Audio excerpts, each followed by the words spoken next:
Hello and welcome to How to Read a Basketball Box Score. This is a short video tutorial on not only how to read but also interpret some of the basic points of a basketball box score. Now before we begin, you should know that not every box score is the same. They are often formatted, organized, and labeled differently. It's a result of various computer software programs that are out there, as well as the amount of statistics available from an individual game. Also, the amount of space available for printing, such as in a newspaper compared to on the internet. So oftentimes the basketball box score will not look the same from one game to the next, but we will cover some of the basic points and information that you need to know to be able to read and understand what they are trying to tell you. Now a basketball box score will have some basic game information. We'll see highlighted two boxes here at the top. It includes a date, a location, the referees included in the game.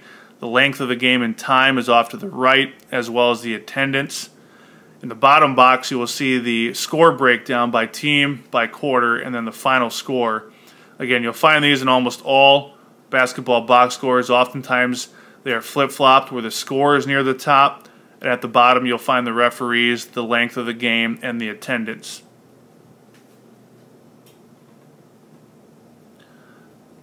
The next groupings you will see are the actual team breakdowns by player.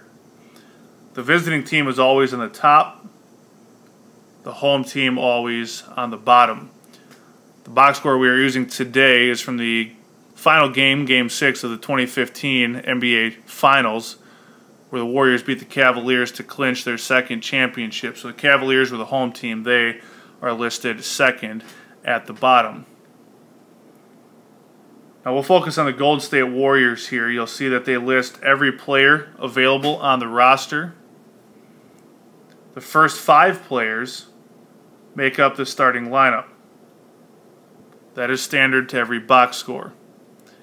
Every player underneath that comes off the bench or is a reserve. The reserves are listed in order of appearance, and then those that do not get in the game are listed alphabetically. You'll notice all the players have their jersey number to the left, and then the starters also have their position to the right of their name. Now as we start to really look into a basketball box score, you need to know how to read the box score itself, and it is done in 2 ways. It is done both left to right, like reading a book, as well as top to bottom. Now left to right will provide both an individual player's stat line and a team stat line. Going top to bottom, you see the different groupings of these statistical categories, and we'll explain how these work as we go. So a stat line for an individual player looks like this, and we'll highlight NBA MVP Stephen Curry and what he did in this game. So Stephen Curry, number 30, you see all the stats in relation to his performance. Minutes, his shooting statistics for field goals, three-pointers, free throws, his rebounding numbers, assists, fouls, steals, turnovers, block shots, and points. Now these categories you can find listed along the top of every box score, and that is consistent throughout all levels of basketball. They may be organized in different orders and labeled slightly differently, but most of these stats are pretty significant from one game to the next, and hopefully you will find them on every basketball box score you come across. So that's going left to right. Now the top down comes when trying to find, say, a specific stat. Let's say you want to know how many assists Stephen Curry had in the game against the Cavaliers. So here's the statistical category for assists for the Golden State Warriors. Now where they intersect is the number 8. That's how many assists for Stephen Curry. Now also going top down, you can add up all the numbers listed underneath the A for assists, and then further down you see the number 28. That is, as a team, how many assists the Golden State Warriors had. So that number becomes part of what we call the team stat line, which is here near the bottom. Now that stat line will feature more than just the totals. You'll see some math involved that they give you the shooting percentages for various categories. So in this case here, we see the Golden State made 37 field goals out of 85 attempts. And if you do the math, 37 divided by 85 is 43.5%. That's what those numbers reflect.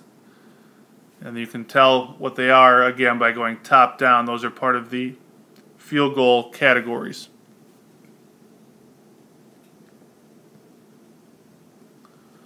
So those are individual player and team stat lines. You will find additional team stats oftentimes at the bottom of a box score, things like points in the paint, second chance points, fast break points, oftentimes bench points, and points off turnovers. Hopefully you can look up and understand what those categories are and what they will mean in relation to a game. What we're pointing out here is they are often labeled and listed differently. Sometimes they're all together in an area. In this case, points off turnovers can be found in a kind of a tricky fashion. So the box that is highlighted underneath the Golden State Warriors section says that the Warriors as a team committed 9 total turnovers. Then in parentheses it says 13 points. Those are the points scored by the Cavaliers off of the Warriors' turnovers. You'll see similar numbers reflected underneath the Cavaliers, who committed 19 turnovers, and that led to 25 Warriors points. So you find those listed a little bit separately and differently in this box score than what you might in some others. Some other groupings of team information include things like largest lead, lead changes, times tied. Sometimes you'll find last field goal. You may also find things like how long a team had the lead, the last time they had the lead, different categories like that. And those are all used to help you further interpret what happened in the game itself. This is a big area to understanding how exactly the game was played. So you can see there wasn't much difference between the two teams in terms of points in the paint or even second chance points. Definitely a difference in fast break points, which is points scored off of transition, and oftentimes those are off of turnovers. So you saw a 12-point differential in points off turnovers. You also see the 8-point differential in fast break points. Many of those are probably the same, but it's all part in the Warriors winning the game by 8. Another significant number to look at, and statistical breakdowns like a box score make this easier to do, is the percentages. So we showed you before, those are the shooting percentages for the Warriors. When you compare them to that of the Cavaliers, you can see that Golden State was much better shooting the basketball from beyond the three-point line, 38% to 23%, made more than double the number of three-pointers in the game. That'll also help in determining how a team goes about winning. Doesn't always work out statistically that way, but again, these are just ways of reading what happened in an actual game. From an individual standpoint, you can make some other decisions about what happened. So for instance, Klay Thompson of the Warriors played just 24 minutes and 40 seconds. That's not a lot for a starter. You'll also notice that he didn't shoot very well, and that he was in foul trouble and he eventually fouled out of the basketball game. All of that contributing to why he was not in the game very much, but why maybe Shaun Livingston saw additional time and as a result contributed 10 points. So this is kind of how you can go about looking at what happened in a basketball game. If you know how things can impact the course of a game statistically, you can make that breakdown. You can also see the impact that a player had by looking at their full stat line again and seeing some of the numbers. So for instance, Draymond Green, labeled as the center in this game, not only did he have 16 points and 11 rebounds, but he, as a center, had more assists than anybody else in this game, finishing with a triple-double. So you know that he was a crucial part in the Golden State Warriors' victory that night. And you can tell that by the numbers that he was able to put together.